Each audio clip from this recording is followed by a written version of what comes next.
Muy bien, ahora preguntando acerca de temas relacionados a la supervisión. Bueno, naturalmente sabemos que la supervisión es importante en la formación de un profesional como nosotros, y en relación a ello quisiésemos saber su opinión, particularmente en el contexto actual de pandemia en que estamos. Por ejemplo, usted y yo ahora estamos hablando a través de una computadora, a través de Internet, cuando tal vez no hubiese sido así en años anteriores. Y quisiésemos saber cómo estas posibles limitaciones debido a la virtualidad pueden haber tenido un impacto en la supervisión práctica de un profesional clínico, ¿no? ¿Considera usted que ha habido limitaciones en primer lugar? Y segundo, ¿cuáles pudieron haber sido estas a la hora de supervisar?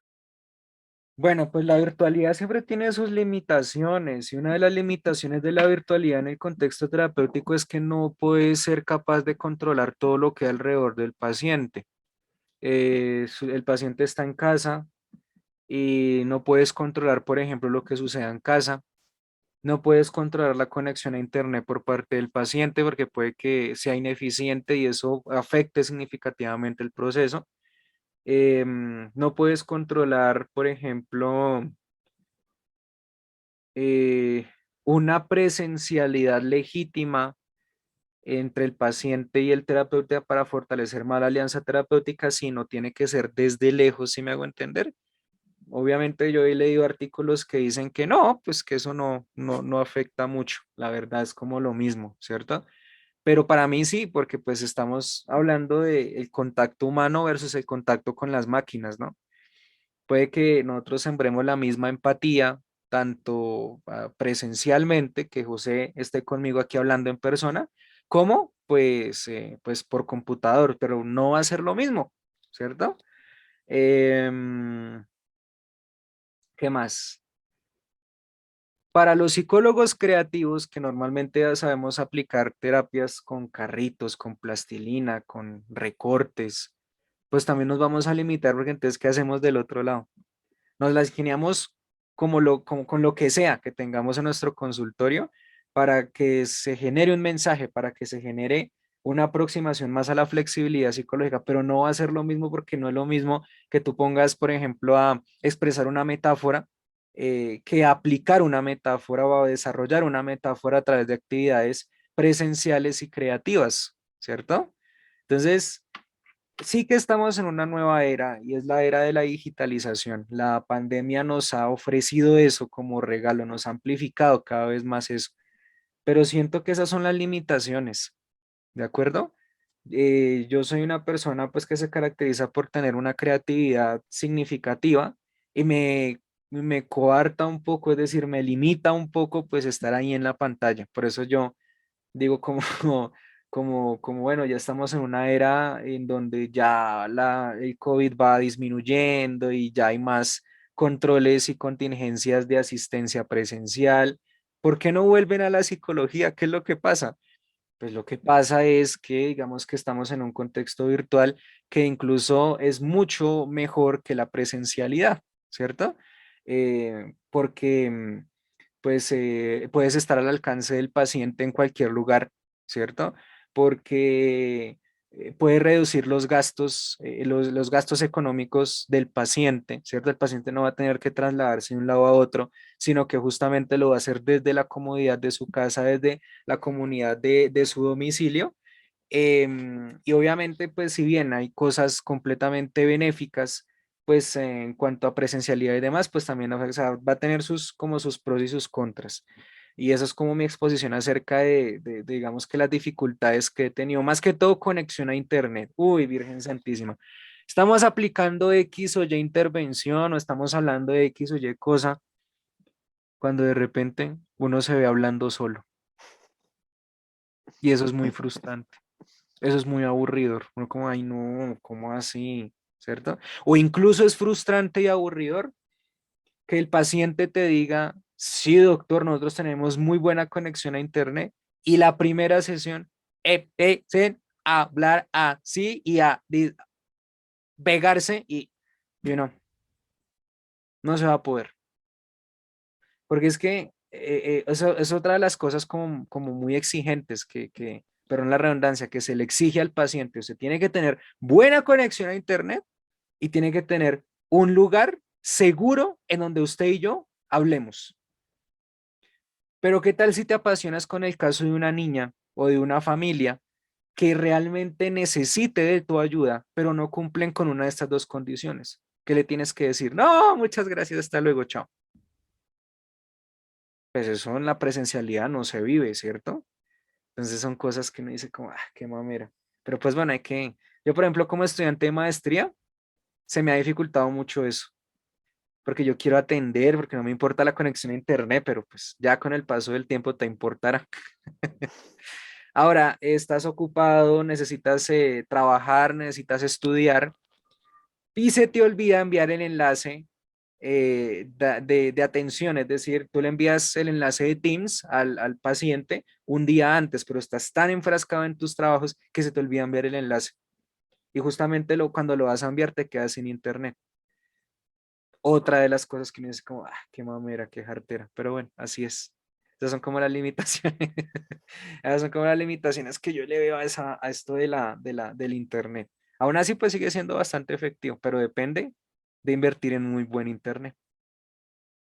Ujú. Sí, justamente estaba pensando en todo este asunto de la virtualidad, el hecho de que, bueno, nuestra situación con el COVID se supone que está mejorando y en ciertas formas está mejorando y nos estamos permitiendo volver a la cotidianidad en ciertos aspectos de nuestras vidas.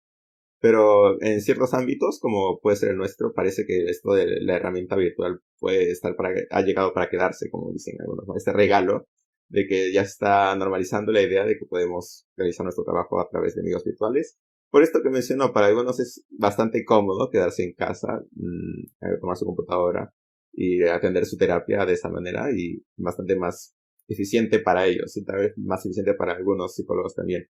Pero hay muchos problemas también. Justo el tema que menciona de la baja calidad de conexión a Internet.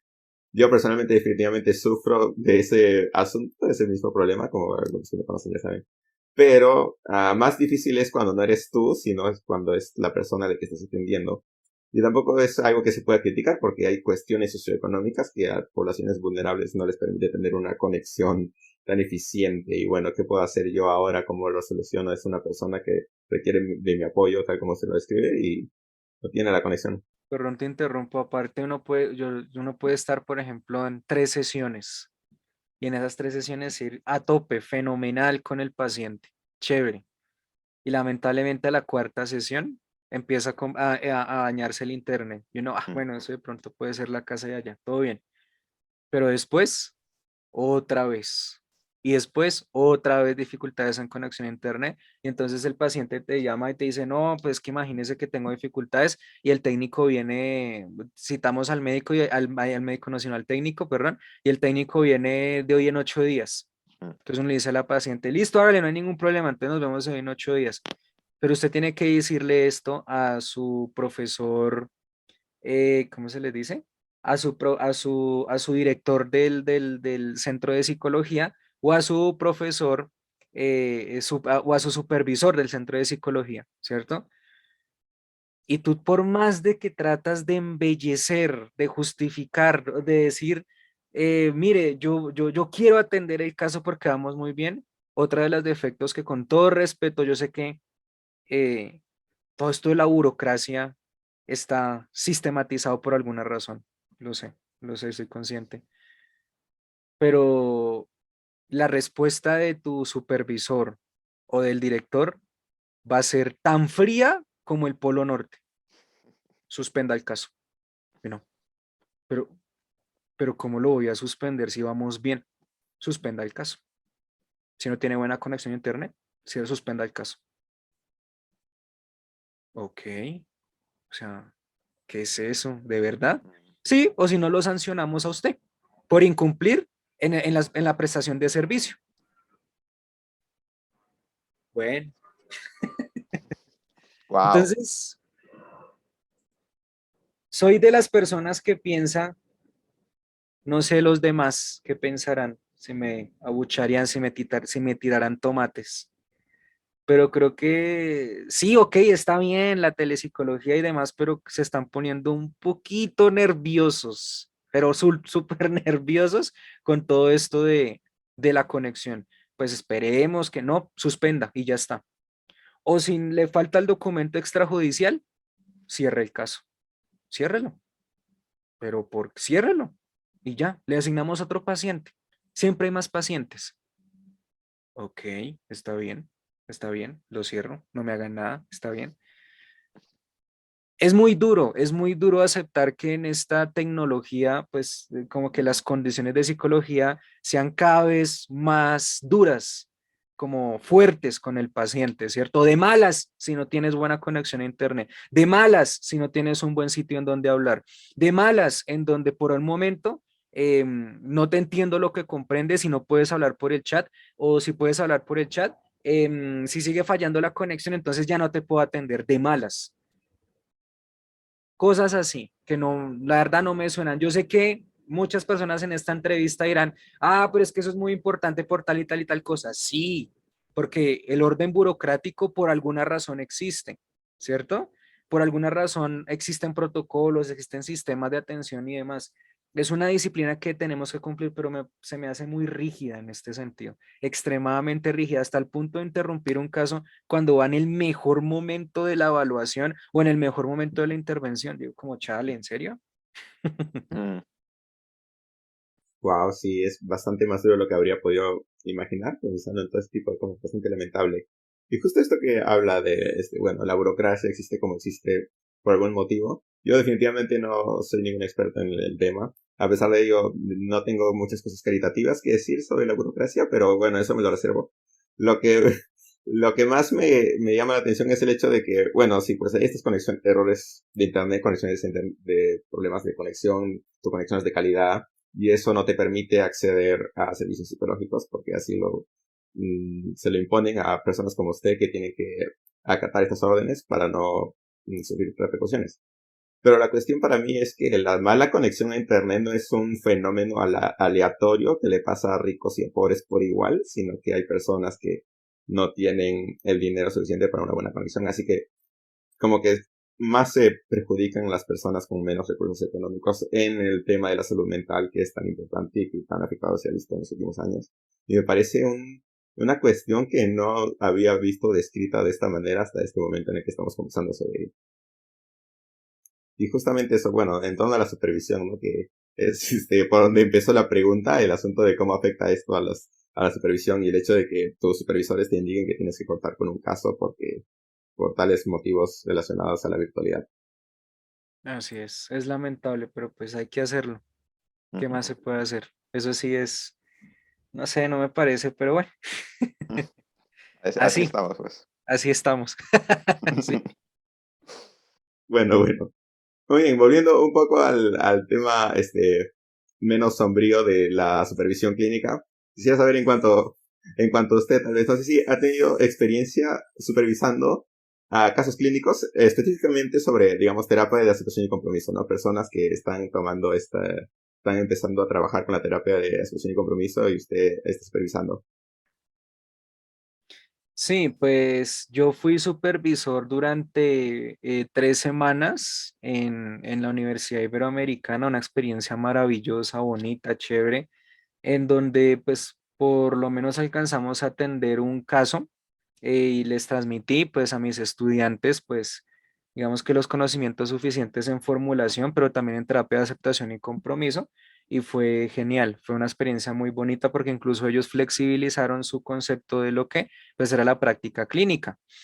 Y obviamente en el contexto de, pues ya cuando yo superviso mis casos en terapia de aceptación y compromiso, pues sí me doy cuenta que es una experiencia muy bella, es una experiencia muy bonita, pero es una experiencia que puede tender a alargarse un poco más, a extenderse un poco más, quiero decir, ya que pues los pacientes llegan a un punto de flexibilidad, no al mismo tiempo, sino que se toman su tiempo, ¿cierto? Es como si estuviéramos viendo, ¿qué te digo yo? Un programa de línea de base múltiple, en donde cada paciente llega a la intervención de forma tardía, digamos, tienes el paciente A, B y C, entonces se la dura tantas sesiones y luego se aplica la intervención porque ya crees que estás listo para aplicar la intervención, pero el paciente B no dura esto, sino dura esto en línea base, ¿cierto? Y aquí es donde pues vemos la gran diferencia, ¿cierto? Y entonces pierdes, digamos que un montón no, bueno, perder tiempo no, más bien inviertes mucho más tiempo, ¿cierto? Para tratarlo y luego está el paciente C, si tenemos el paciente A que duró esto en línea de base, luego comenzó la intervención, pero el paciente B es así y el paciente C es así, ¿cierto? Pues uno ahí empieza a ver, digamos que la terapia de aceptación y compromiso es todo un proceso íntimo, un proceso privado, ¿cierto? En donde el paciente con el paso del tiempo va aceptando, va dejando de luchar contra sus pensamientos, contra sus emociones, va dejando esos comportamientos evitativos y se arriesga a vivir a pesar de sentirse incómodo, incómoda, a pesar de sentir determinado malestar. Y obviamente pues adaptar unas nuevas reglas a partir de nuevas asociaciones, marcos relacionales, ¿cierto? Para que pues el paciente pues comprenda que su vida, a pesar de lo que siente, puede ser amena, puede llegar a cumplir sus metas y obviamente pues a seguir el curso de sus valores. Yo soy un buen estudiante, yo soy una buena persona, yo soy una persona creativa, yo soy una persona educada, ¿cierto? Pues en función a estos valores, ¿cómo es que fortaleces ese sentido del valor? Y vas llegando con el paso del tiempo a cumplir las respectivas metas. Y eso es lo más maravilloso que yo he visto en mis pacientes y eso es lo que yo le transmití a mis estudiantes cuando yo fui supervisor de práctica para que ellos también se animaran a que aplicaran esta terapia y obviamente pues a que la aplicaran a sus vidas, ¿no? Quien aplica ACT pues tiene que aplicar ACT a sus vidas y aún así eso es algo mucho más difícil, ¿no? Pero bueno, eso es como todo un proceso, sí, señor. Sí, justamente esto. Maravilloso sería también el adjetivo que me gustaría aplicar, por más que suene un poco cursi o como alguna otra persona quisiera describirlo, porque claro, el LAC es una cosa bastante fascinante esto que describe acerca de la aceptación de estos contenidos desagradables y la aceptación también de los valores propios y las capacidades que uno. Y no puedo imaginarme lo que debe sentirse, bueno, aparte de aplicar la terapia y observar esto en la persona que estés trabajando, yo también orientar a otras personas a aprender a inspirar esto en sus propios pacientes, ¿no? Esto es ser supervisor esencialmente. Y bueno, la otra cosa que resalta el otro punto es el hecho de que tome bastante tiempo por las cuestiones de la complejidad del acto, las líneas bases de las distintas personas con las que estás trabajando. Así que me parece una respuesta bastante interesante a la hora de considerar esta cuestión. Bien, ¿alguna otra pregunta más acerca de práctica? Quisiera saber justamente esto hablando de personas de formación, ¿no? ¿Qué recomendaría a estos terapeutas o estos modificadores de la conducta novatos, noveles?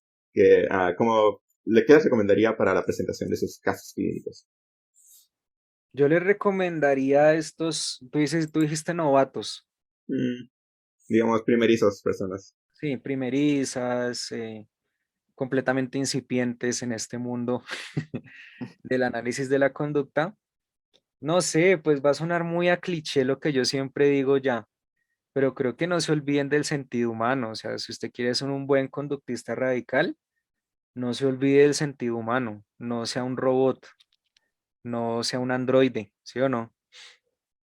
Y así usted va a llegar lejos, porque obviamente está validando lo que son los eventos internos, los eventos externos, está pues siendo completamente consciente que el paciente está experimentando situaciones muy complejas y usted tiene que ayudarle al paciente, tiene que saber análisis funcionales primeramente para que el paciente identifique qué es lo que mantiene su conducta problema, ¿vale? ¿Qué es cuáles son las variables ambientales pues que mantienen esa conducta problema? Y que no se aferren única y exclusivamente a la intervención de la conducta, porque recordemos que hay un concepto que se llama relación funcional, la relación bidireccional entre las variables ambientales y la conducta en el sentido de cómo nosotros podemos ver cómo es que la conducta es afectada por esas variables ambientales o cómo es que la misma conducta pues modifica estas variables ambientales. Entonces, pues es un hecho de que hay más cosas en el contexto que están facilitando esta conducta y no tenemos que ser indiferentes a las mismas, ¿vale? eh, Tratar de comprender que muchas de estas variables ambientales pues no se van a poder controlar por más estudios que tengamos, por más plata estilo Tony Stark que tengamos, pues no va a ser posible controlar ciertas variables naturales. Y obviamente ahí es donde tenemos que sembrar conciencia de ser cada vez más flexibles con el paciente para enseñarle habilidades que pues eviten justamente recaídas gracias a estas variables extrañas que no podemos controlar en un ambiente natural. Puede que las controlemos en un ambiente controlado, como por ejemplo el control, el laboratorio o el consultorio, ¿no? Pero pues en el ambiente natural ya el cuento es diferente, ¿cierto? Entonces, análisis funcional, importancia de la relación funcional, el validar las emociones del paciente, el validar el comportamiento del paciente, el asumir que incluso el investigar acerca de los pensamientos y las emociones del paciente, pues nos van a llevar justamente a la operacionalización de nuevas conductas asociadas a estos pensamientos, a estas emociones. Todo es útil, a decir verdad. Saber de los pensamientos es útil porque podemos operacionalizarlos, es decir, identificar qué comportamientos hace el paciente o emite el paciente mientras está pensando esto. Saber incluso qué reacciones fisiológicas siente ante determinados estímulos antecedentes. Saber, y de todo esto pues va encajado en el análisis funcional, ¿no? ¿Qué más? ¿Qué más yo recomiendo? Ser creativos, por el amor de Dios, siempre lo he dicho, la creatividad por encima de cualquier cosa, sí, usted puede que esté leyendo los manuales y todo lo demás, pero muy probablemente si usted le mete esa parte de la creatividad y del sentido humano, pues su paciente se va a sentir muy a gusto, se va a sentir muy comprometido con el proceso porque lo ven comprometido a usted, ¿cierto? Y obviamente, pues nada, yo pienso que cada persona deja su huella, sea un terapeuta que sea capaz de dejar huella a través de la creatividad del sentido humano. Si a usted se le ocurre alguna actividad de ACT, pues busque la justificación teórica, mijo, mija, y aplíquela, no hay problema, todo bien, ¿cierto? Porque lo importante es dejar esa huella para que seamos reconocidos como profesionales y obviamente para que seamos diferenciados, para que se pueda ver evidentemente la diferencia entre un psicólogo clínico y ¿cómo es que se les dice? Y un matasanos o ¿cómo es que se les dice? Un lector de manos, de cartas, de tarot, de toda esa vaina, ¿sí o no? Pues ellos tendrán su ciencia, yo no me meto con ellos.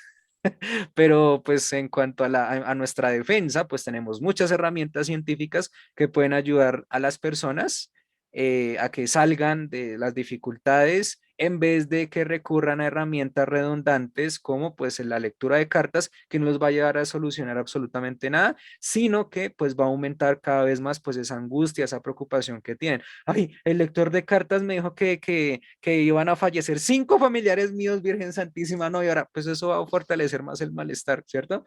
O que iba a quedar embarazada, ay, no, Dios mío, que no sé qué, pues eso va a fortalecer mucho más el malestar. Entonces, eso es lo que tenemos que tener en cuenta para nuestras recomendaciones y pues ya saben formular pues saber conocer la teoría precisa de las técnicas operantes, moldeamiento, modelamiento, encadenamiento, técnicas operantes como el RDA, el RDA, toda esa vaina que yo dije, todo ese reguero de información es útil también para los que recién comienzan, pero sobre todo el tenerse confianza, el tenerse cariño, el tenerse autocompasión, ¿sí? Porque hay practicantes de pregrado que no se tienen compasión consigo mismos, que, ay, me desertó este paciente, maldita sea, y no, yo soy un inútil, yo no sirvo para nada. No, papi, ¿qué es eso? No se diga esas cosas. Sea más delicado con usted mismo o sea más delicada con usted misma, ¿cierto? Van a haber muchas ocasiones en donde los pacientes van a desertar, pero muchísimas ocasiones, ¿cierto? Y así usted tenga doctorados al 100%, van a desertar porque no les gustó, porque no les agradó o porque se dedicaron a otras cosas. Y es muy importante que nosotros sepamos respetar estas decisiones y a veces asumirlas como que no fueron por nosotros, sino pues fue a fin de cuentas por falta de interés del paciente, ¿cierto? No debemos forzar al paciente a estar con nosotros. Y obviamente si un día nos va mal y el paciente nos dice, es que usted no tiene experiencia, usted es un practicante, yo quiero es con un terapeuta de verdad, pues usted le dice, pues nada, está bien, yo respeto su decisión, igual pues yo estoy estudiando en mi psicología, estoy cumpliendo mi trabajo y pues eso hace parte también de todos, ¿no? O sea, en profesionales con maestría, con posgrado, con doctorado, con PhD, con FBI, con CSI, con Men in Black y demás, pues tienen, pues también empiezan como yo, ¿no? Pues lo atienden con formalidad, con gentileza, entonces estoy cumpliendo como cumpliría un profesional así. Entonces, ¿cuál es la diferencia? No veo ninguna diferencia. De pronto la experiencia, sí, pero pues no veo ninguna diferencia. Estoy cumpliendo con mi labor ética.